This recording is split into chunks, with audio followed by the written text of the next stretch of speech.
یاسای تیرۆریچێکە لەو یاسایانەی کە ئەتوانم بڵێم سیستەمی حکومڕانی هەرێمی کوردستانی زۆر قێزەون و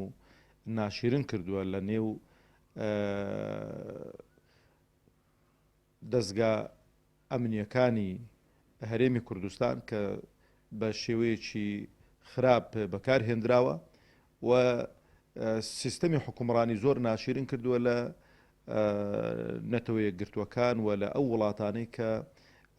حیساب بۆ مافی مرۆڤ دەکەن چونکە تا ئێستانەکە چەندین نامە ئاراستەی پەرلەمانی کوردستان کراوە و حکوومەتی هەرێمی کوردستان کراوە کە ئەو یاسای هەموار بکرێتەوە چونکە لەگەڵ مافەکانی مرۆڤ تێک دەگیرێتن. ئێمە لە یەکەم جەلسەمان لە خولی چوارەمدا لە ساڵی 2015 ئیتیفاقێکی کەتبیمان لە نێوان بوو لە نێوان سەرۆکایەتی پەرلەمان و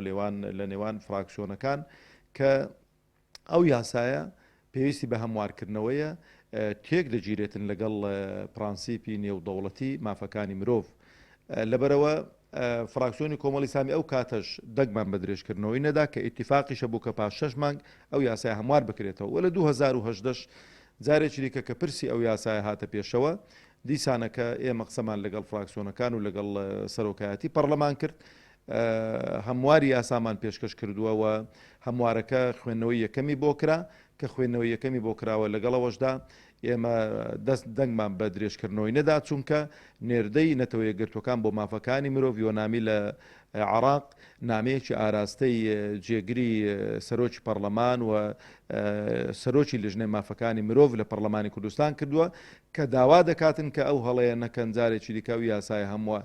درێژ نەکەنەوە تاوەکو هەموار نەکەنەوە بۆی هەمواری کەنەوە لەگەڵ بنەماکانی مافی مرۆڤدا بگونجێت و یەک بگرێت.